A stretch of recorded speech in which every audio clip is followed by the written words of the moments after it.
It's lunch break at Darul Uloom Haqqaniya, Pakistan's oldest and best-known Islamic religious seminary, or madrasa. It's been preaching a hard-line interpretation of Islam since 1947.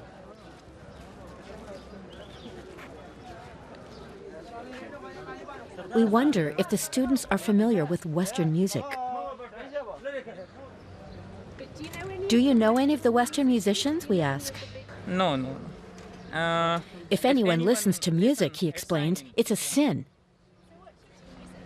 But what happens if he gets into a bus where music is being played?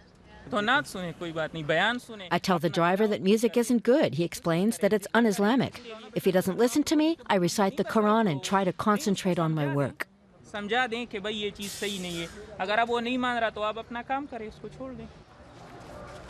But he says Facebook is allowed.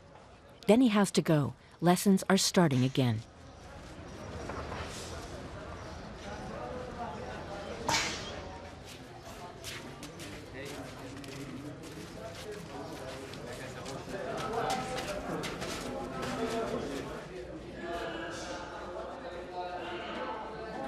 "3,500 pupils from Pakistan and Afghanistan study at Haqqaniya.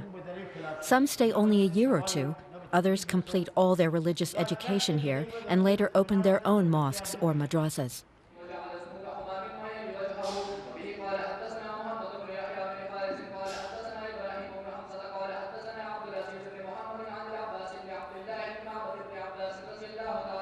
Younger pupils are taught in the building next door.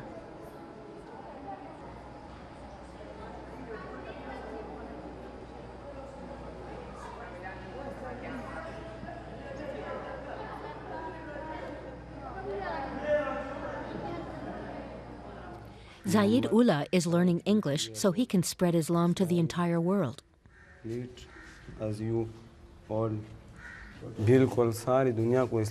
Of course, Islam should rule everywhere, he says. The whole world has to become Muslim. The Islamic justice system has to apply all over the world. Many pupils come from families that are so poor that the Quranic school is their only hope of education. Here they get free room and board and medical care. And the philosophy of Sami ul Haq.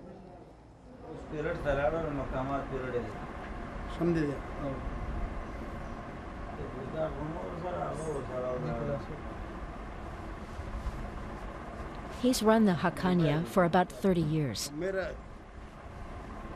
Senior Taliban leaders attended the seminary. The famous commander Mullah Omar studied here. Osama bin Laden is also known to Haq.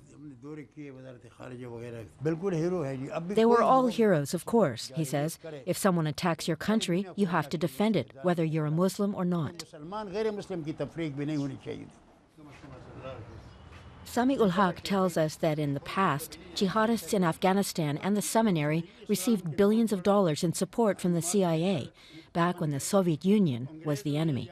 Many students went to fight. He says they all volunteered, and that he sent no one out to wage jihad.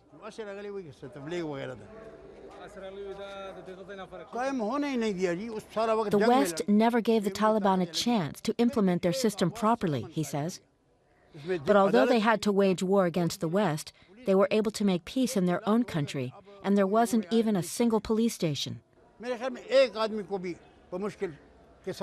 Despite that, criminals weren't tolerated, and when Sharia law was introduced, blood feuds came to an end. Nobody even dared to look at a woman.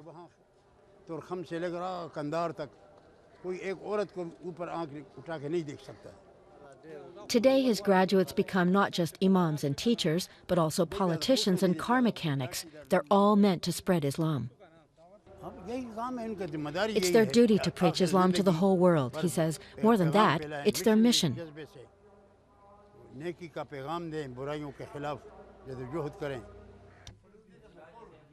After our talk, Sami ul Haq invites us to eat with his sons.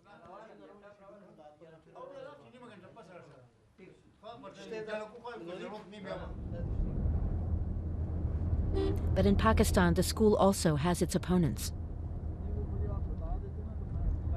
Here in the capital, Islamabad, authorities have had their eye on the Taliban for a few years, though the government didn't promise strict monitoring of religious schools until just a few months ago, after extremists stormed a military-run school last December, killing more than 100 children.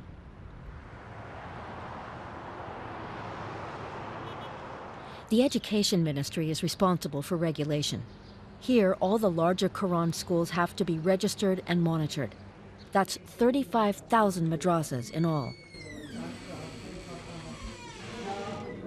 No wonder files have been piling up in the minister's office.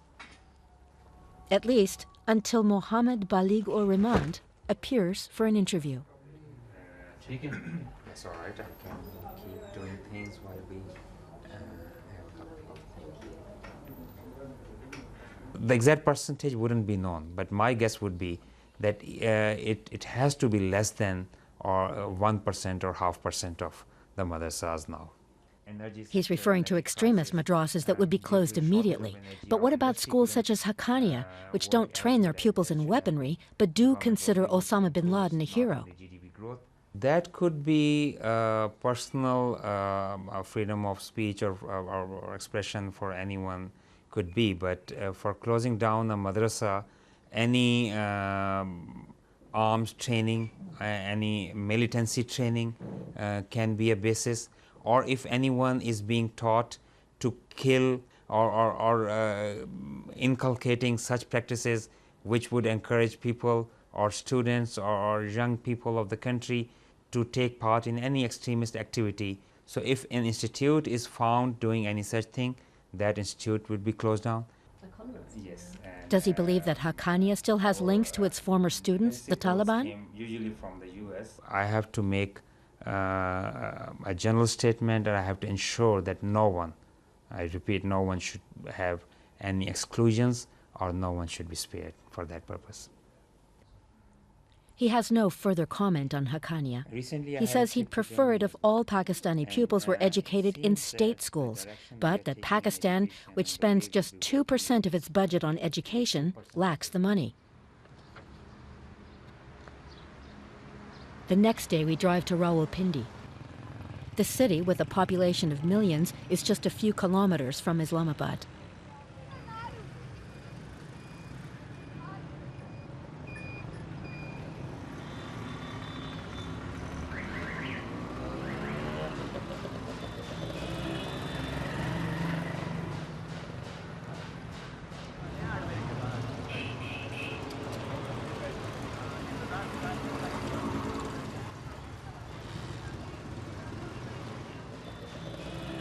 We visit a small madrasa in a poor district of the city. Idris Haqqaniya founded it in the mid-1990s. Now he runs 15 schools just like it. The school director studied at Darul Uloom Haqqaniya in the 1980s. Many of his fellow students went to fight in Afghanistan back then.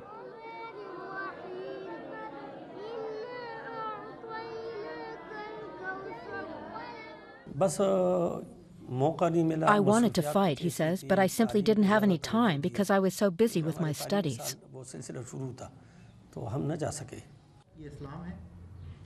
He too considers Osama bin Laden and Mullah Omar heroes.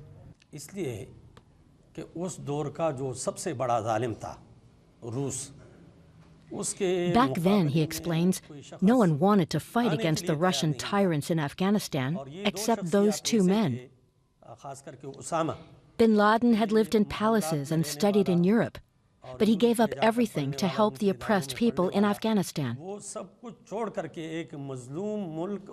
He sacrificed himself for them, and that's why they're heroes in the Muslim world.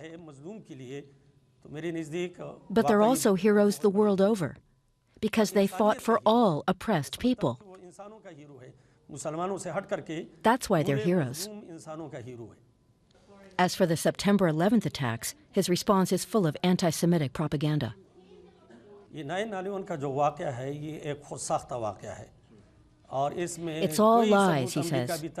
To this day, America has produced no evidence at all that Osama bin Laden was involved in the attacks.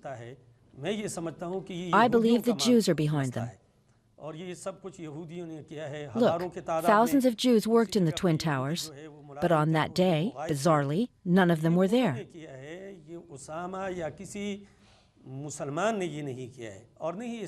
Islam forbids us to kill innocent people. That's why Osama bin Laden can't have been involved at all. Theories like this are widespread in Pakistan, but far fewer support the Taliban system. We'll continue to fight and teach, he says, to introduce Sharia law. Then he politely asks us to leave as evening prayers are about to begin.